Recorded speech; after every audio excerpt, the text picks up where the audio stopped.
Aqui no Brasil, destaque para o Índice Geral de Preços de outubro, que teve queda de 1,04%. No mês passado, o índice já havia registrado variação negativa. Segundo os dados divulgados hoje pela Fundação Getúlio Vargas, o indicador acumula alta de 6,33% no ano e de 7,44% nos últimos 12 meses. Leite e combustíveis foram os grandes responsáveis para o recuo da inflação, tanto ao produtor quanto ao consumidor.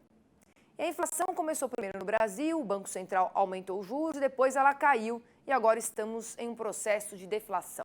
Mas os preços dos combustíveis, por exemplo, já começam a dar sinais de reversão em função da alta do petróleo. Vamos agora chamar ele, o Miguel Daoud. Daoud, a gente viu lá o Petring comentando, né? Será que a nossa diferença perante outros países é que aqui a gente já está mais acostumado com esse processo inflacionário que vai e vem? Por isso que aqui não tem tanto protesto com o aumento do preço, Daoud? O que você acha? Bem-vindo, boa tarde. Obrigado, Priscila. Boa tarde a você, boa tarde a todos. Nós já estamos calejados, né, Priscila? O povo brasileiro já tem no seu DNA a convivência com a inflação.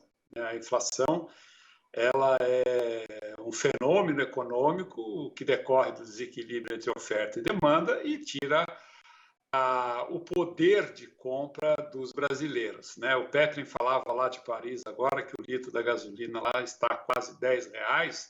Só, Priscila, que lá o salário mínimo gira em torno de R$8.800. Aqui o nosso salário mínimo é na casa aí de R$1.300. Então, quando você compara, né, faz um paralelismo, né, em relação ao preço do combustível lá, em relação ao salário mínimo, e aqui em relação ao salário mínimo, você vê que a gente não pode se vangloriar tanto com o preço dos combustíveis. Lá já estão fazendo greve, né, as empresas estão parando. Mas deixa isso para lá, Priscila, isso é um detalhe que eu acho que é importante a gente saber.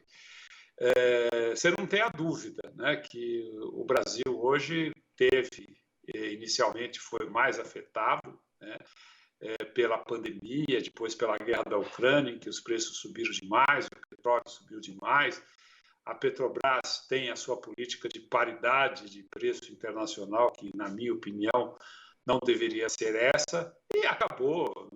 Teve um momento em que só numa tacada só se aumentou em 25% o preço do óleo diesel, o preço dos combustíveis, e o presidente Bolsonaro fez um esforço muito grande para tirar parte da tributação desses combustíveis, né? E isso acabou resultando numa diminuição de preço e com consequência você acabou jogando a inflação para o campo negativo, né?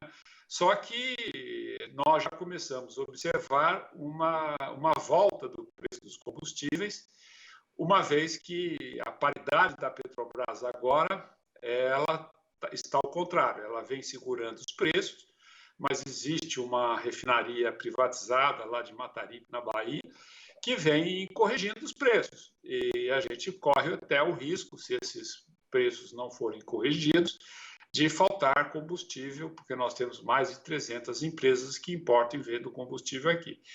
Priscila, a economia não é uma coisa muito fácil, não, e ela não pode ser analisada com viés. Nós temos que analisar a economia dentro da sua realidade nua e crua, como gostam de dizer, né? Porque senão a gente acaba, evidentemente, lá na frente caindo em armadilhas, achando que apenas o sentimento resolve. Então, o produtor rural hoje, brasileiro, principalmente aqueles que produzem os seus produtos com preços indexados ao câmbio, esses relativamente conseguem ter uma rentabilidade, tinham mais, estão tendo menos em função de alguns outros fatores. Agora, os pequenos produtores, a gente está vendo no Rio Grande do Sul, quase uma calamidade, né, em função de que os pequenos produtores estão deixando parte da produção, ou por seca, ou pela não remuneração do preço do leite, que agora ajuda a deflação, deixando a atividade e passa a receber o Auxílio Brasil, né, que é uma forma de você não deixar essas pessoas passarem fome. Só que quando você olha a economia, já estou encerrando, você percebe que esse auxílio não vai poder ser mantido se não houver uma mudança no critério de gasto do país. Então, Priscila, é um assunto muito importante e nós aqui estamos de olho, apesar de muitos não acharem isso neste momento oportuno para discussão. Tá certo, Daúde. Obrigada aqui pela sua participação mais uma vez no Mercado e Companhia. Uma ótima tarde para você. Obrigado, um abraço.